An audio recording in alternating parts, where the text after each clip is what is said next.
Hey there friends, it's me Peter, and welcome to parts 2 and 3 of Halloween month.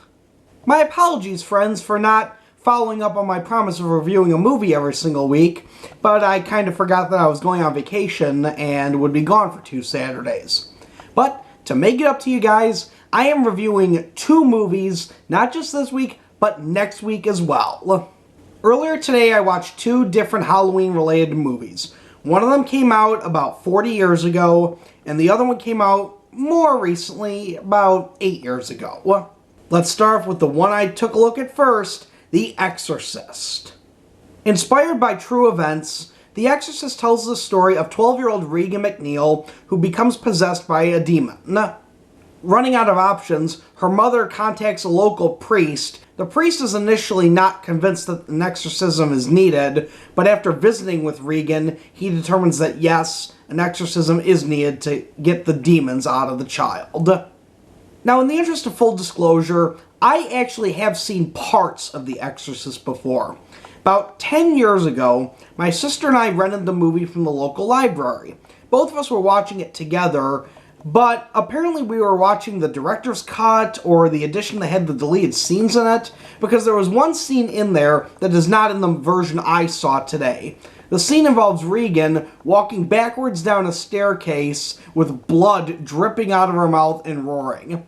My sister was so terrified of this scene, she goes, "Nope, nope, nope, shut it off," and I apparently did not want to watch the rest of the movie myself. Which is a shame because this is an excellent movie. Probably one of the best movies I've ever seen and easily the best horror movie that I've ever seen. Though to be quite honest with you guys, I actually was not too afraid of this movie since I knew the basic plot, the basic outline, and had seen actually many scenes from the exorcism itself. But that didn't mean it was bad. No, not at all. I loved this movie. The suspense was still there even though I knew the plot. It was an amazing movie. That's all I can say about it. Let's start off with what I liked about this movie, and there's quite a bit I liked about this movie.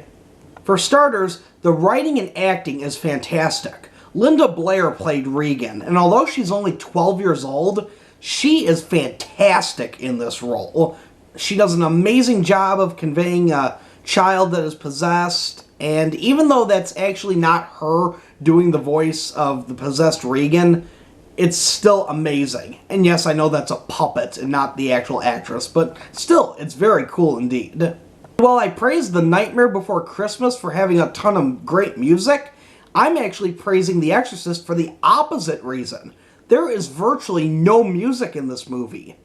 Thinking back, I think there were about 3 or 4 instrumental pieces in the movie, and they only played at certain scenes. The most famous, of course, being Tubular Bells, which is the theme to The Exorcist.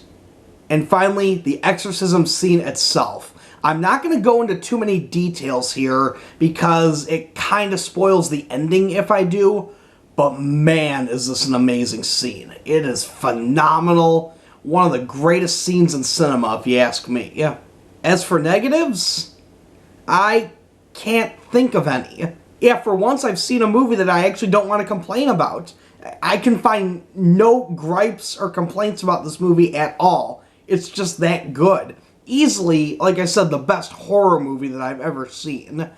On the other hand, Paranormal Activity was nowhere near as good. When I was watching The Exorcist earlier, I was not distracted by my computer at all. I spent the whole movie glued to the TV and the DVD, watching everything that went down, paying very close attention to the plot.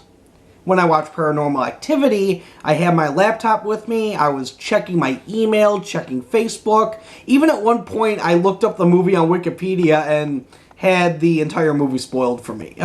Yeah, I didn't enjoy this movie all that much. Granted, the concept was unique for its time. We hadn't really had a found footage movie for a while, and, it was a clever concept. It was good hiring people that nobody knew, and they would think this was a real story. But that again comes into my big gripe with this movie. I knew it was fake going into it.